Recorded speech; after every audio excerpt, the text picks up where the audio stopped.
Tailor Made, and Maddie Sui and Alan. Maria Tran, and Alan Sui from Mighty Maddy's Mission to the Future. So yeah, let's get started.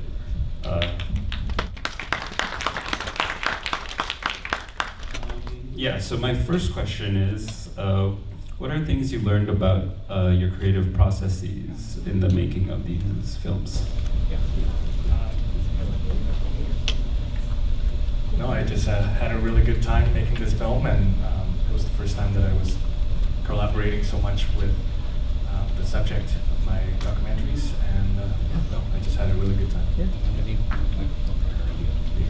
I think for me, the process was not planned. It wasn't, oh, Jamison! This is Maddie's little brother. He was the pufferfish in the film.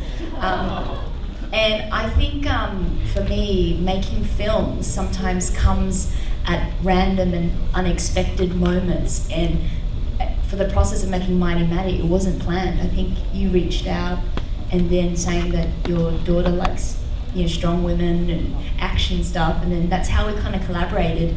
And even knowing at that point, not having a lot of time, but at the same time seeing that there is still so much opportunities to still create, and leaning on that, I think that was important for us. And for Maddie, a lot of the stuff you saw, that was Maddie's imagination, and we just had to facilitate and make it happen. And I think that was such a wonderful moment. And not only that, being able to collaborate with Viet, I think she's in somewhere in the crowd somewhere, but she came on board and played Tina the Sloth, and we had so many people who came on board to help Maddie out, a 9-year-old little girl, to realise her vision on the big screen. So that's a really wonderful moment to have. Yeah, Maria said it all. I guess for me, it was the opportunity to tell a story and capture that on film, which is leaving a legacy for her. So I'm very grateful for that. It's a funny story, because in Australia I do micro-budget action films, and I think my screenwriter Elizabeth H. Vu, who's also my sister, sent out an inquiry letter to all the businesses to see if they're going to get on board. And I think Alan, we kind of reached out to Saigon Summers, and he replied back. And the next thing you know, one thing led to the other, and I think the first Zoom was really sealed the deal, because I was like, okay, who's your daughter? I don't understand what this condition is, but you know what, let's meet over Zoom, let's see what it's like. And she was like, I'm gonna do this. And I was like, damn, you're a 9-year-old, you're just telling me what to do, like what you want, okay. And we just went with that. And I think at that time with you, Alan, it was an interesting process of like, this is a situation, and we are also navigating and figuring out how to tell this story and have her also have her imagination be set free and enjoy the process. She had a lot of fun. Like some of the shoots, we had like long hours, and even though she had the condition she had, she was still, we're like, I'm gonna go for another take. She's like, yep. And at the same time, we knew she was also, not feeling too good.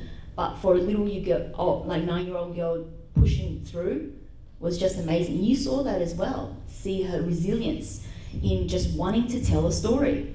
And knowing the fact that she knows, and I know personally that she knew that she didn't have long, but she was so adamant to even stay all the way to our first screening, which I felt was such a big testament. At the same time, her message was she loved her family. I mean, I spent so much time asking about her things, and she's always about, I love my Emily, my sister, Jamison, mum, dad, they work so hard.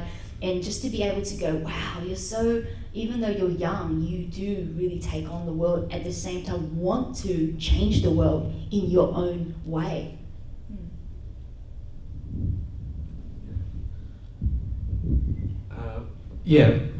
At first I didn't really think much of this. It was just an idea. I just wanted to capture some footage of Maddie.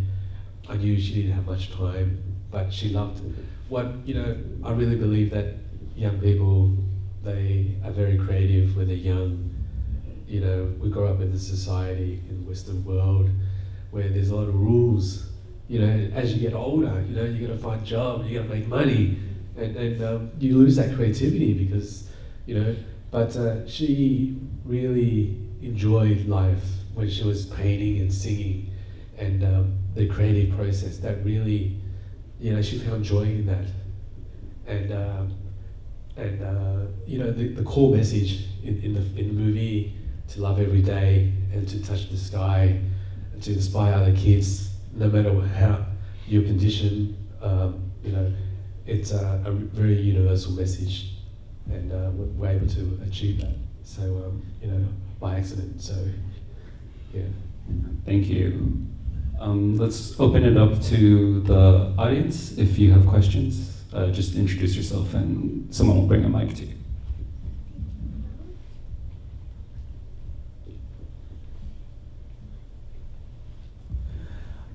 Hi, my name is Zion Pham. Thank you, all of you, just for your films. They were each so touching. My question goes to all of you filmmakers up there. How have the subjects of your film, both Maddy and Tam respectively, like how have they inspired you going forward?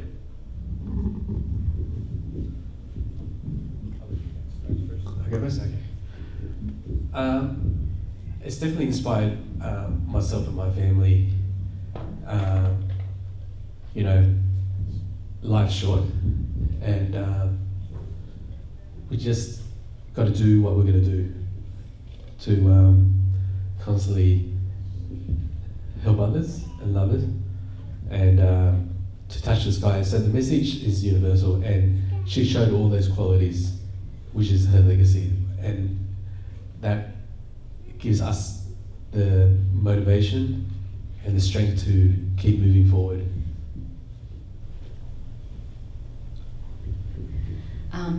For me, realizing that, you know, when we first started, like when you came and talked to me about Maddy's condition, and I didn't even know about DIPG, and being able to spread so much awareness through a film.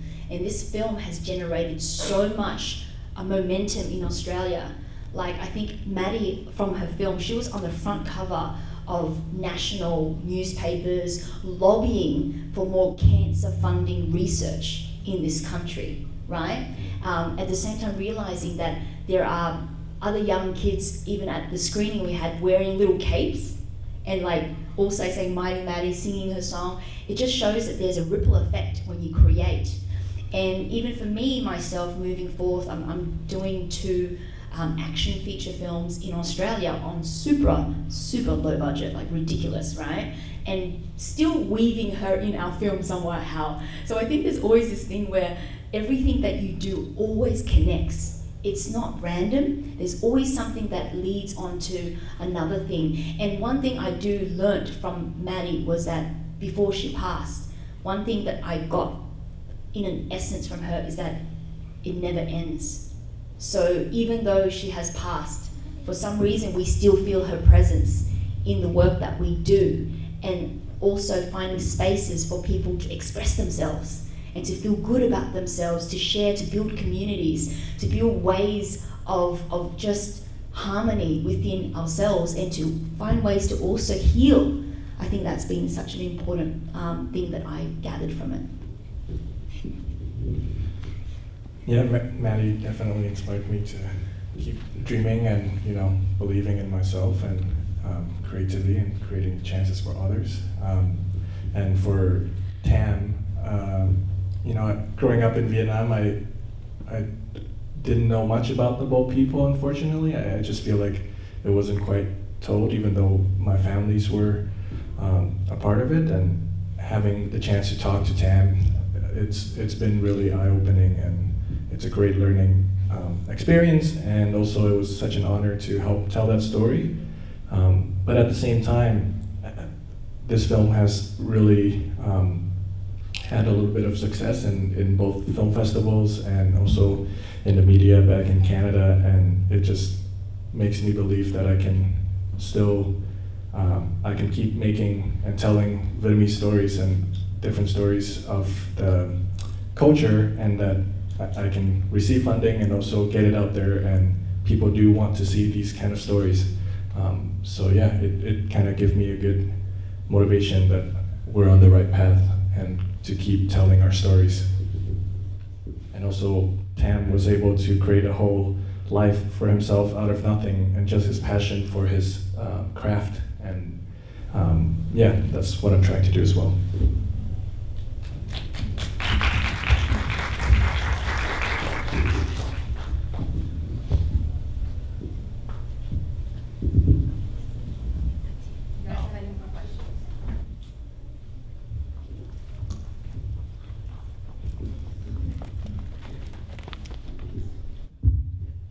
Hi, I'm Anand. Thank you for making these fantastic films. My question for you is, do you have a favorite moment during the making of your films?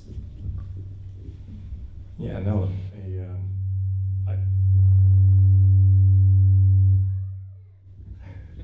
I just love that I was able to have another uncle in Tam, and he's part. I feel like I'm part of his family now, and he's part of mine. And he made a suit for my wedding just a couple months ago, or just a month ago, and yeah, no, I just really love the relationship that I was able to create with Tam and his family. For me, it would have been just the fact that it was so lo-fi. Like, we were shooting stuff like in your closet. Like, we were like, you were gone for a day, me and Maddie were just in there, and then we got Jamison holding the lights to make all the disco things, and it was just fun. It was just being able to do that, as well as I think there was moments with Maddie where she just laughed uncontrollably. Like, she'd just go on laughing, like, we're like, is she gonna be done? And she's like, I can't stop myself. She started farting and a whole lot. Like, she was just having so much fun. And that's when I realized this is why I love making films, is to bring joy. And we were all having such a great time. And I think that's just like your film. It's like building a relationship through the mode of filmmaking. Filmmaking and all these things that we do it because we want to connect. And even learning so much about the Sui family, you know, about you, about Truk, everything about how hardworking you guys have been in terms of this whole process. And it just gave me so much joy even to attend the Viet Film Fest, because watching all these films and really feeling the heartbeat of all the filmmakers creating, you can just feel it, like every shot that you chose to really navigate, I can feel there was so much love and connection. And I think we are all essentially, as filmmakers here and also in the audiences, creators for the next generation of I believe that we're going to be the ones changing the game when it comes to what is going to be on mainstream. It starts here. And if we keep on making stuff from the heart, we're going to be the ones, the mainstream in future.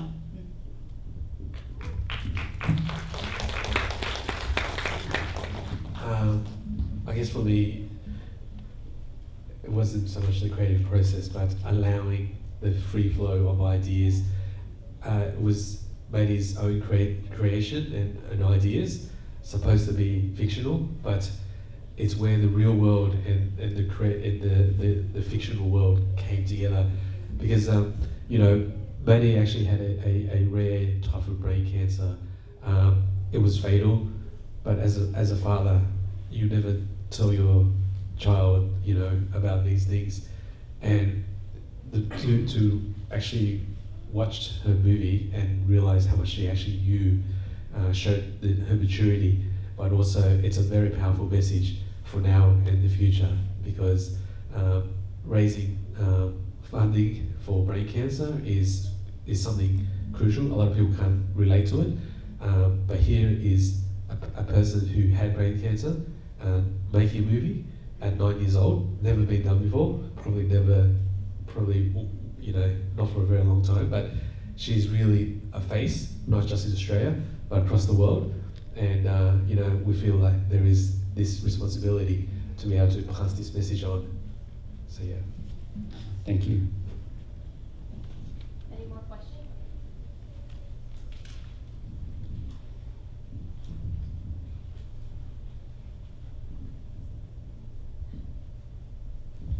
Hi. Just so you know, Katie is here. So thank you so much for making these movies. We all heard about how great it is to make these films. So is there any moment, any challenges in making these films? Is there any points in the making that you thought that you couldn't bring it to the finish. So tell us about any difficulties, any challenges. Well, for me, it was just getting it out there. You know, it's just as hard to get people to see your movie as it is to make it. But step by step, it's getting there, and I'm reaching to the right audience like this one, and also playing it in different festivals all around. And yeah, hopefully I can find a home for my movie. I think it was challenging the whole way because like we had lots of discussions of like, okay, we connected in August, but then maybe she might not make it till November, and I wasn't even in Australia. So we were working out on the story remotely, and then I sent in a small crew to film it, but then at the same time I'm like, you know, I don't really like the shots. So then by the time I got there, I met Maddie, and then we had a really good connection. And again, every single shoot time that we had, we weren't sure if that was going to be the last. You know, and even once we finished the film, put it into post-production, a part of me was like, if it was Maddie, Maddie wants to see this on the big screen. And even 5 days before the screening, we were told that she wasn't gonna make it to her own screening, and that was super stressful. The fact that, you know, but then she did. And then she made it to her own screening. Someone who was told that you weren't even going to make it to your own film screening and given an expiry date surpassed that, so that she can actually attend a screening of 300 audiences who watched it on the big screen and can feel the love of not only her story, but all the people who came on board. Like we have here Gizwin, who's in the house right now. She came on board after seeing her little a little video clip that she sent. But at the same time, it's like bringing together people who understand the work that is energetic, the work that is from the heart. And that's why this project was able to be made. It was made on next to nothing, no budget, kind of lo-fi, but because we all had a vision of being able to see a story on the big screen and to see her story and to see her fight all the way to the end. As adults, we're like, we're with you. So, sorry, I just completely like missed the point, but yeah, like it was difficult, but it was all worth it. And I think it just makes us feel the power of filmmaking. Sometimes when we see the life and death in life and knowing the fact that there's no end, there is no end, but we should just keep on creating. We should stop putting barriers up to create. We should create by being in the present, connecting, listening to each other, you know, opening up our hearts. And I think that's the process that I really enjoy.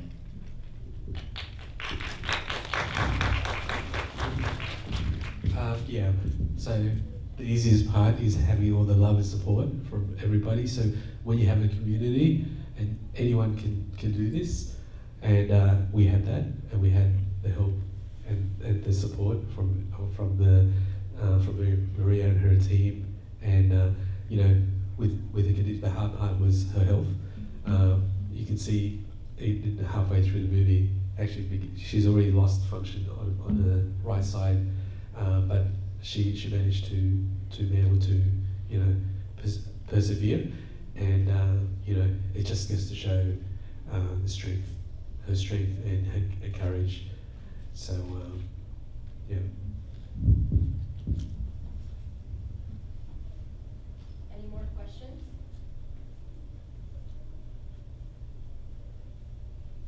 Anybody from the middle row who wants to ask a question? Ask a question.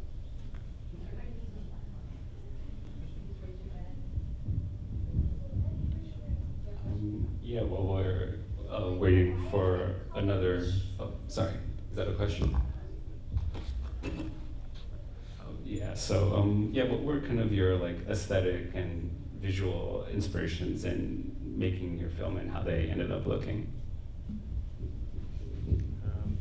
Yeah, for me, it was just capturing his shop and his life in the most realistic way possible, and making it look a little bit better. But I didn't need to change much. It was just so amazing to step into someone's work corner and seeing how amazing it just looked. So yeah, that was my approach. Just letting him be himself in his space. To be honest, it was the first time doing this. I'm like, yeah, green screen. I think we could make it all happen on green screen. So we just kind of shot it, and then after that, I'm like, oh man, this is hard. How do I do post-production? I don't have a budget, so I had to really learn how to like do all that stuff you see on screen. It's really rough because a lot of times it's like, you know, when you're first-time filmmaker in terms of making something like this, and especially her ideas were out of this world. So I want to go in different dimensions. I want to go in a world where there's dragons. I'm like, oh man, I gotta make this happen, dude. And then at the day, we just had the green screen. I'm like, how do we make her spin? Okay, Dad, get in the green screen suit. Okay, he wants to be a puffer fish, get him in another green screen suit. And we just filmed it, and then after that, I'm like, oh my God, yeah, like I have to figure this stuff out, how to do it in post. Because I can imagine her, like, and Maddie's very picky. So if she doesn't like something, she can't just give me a look like what's this, you know? So as a co-director, she's quite picky, and when we get a nod of approval, we know that we're on the right path. But she did really push me to really figure out how to do something that I'm not comfortable with and learn new skills, because the thing that we were doing is just beyond my own self. It's beyond my own ego. It's for a collective cause. It's for a collective experience and purpose. And that drove me to be able to do what we do and then be able to still make it happen. So, and yeah, thank you, Dad and Jamison, for joining in on the fun, because half the time you're like, what are we doing? Why am I wearing this? You know, why am I spinning her? What's she swimming in? I can't see it, you know? Yeah.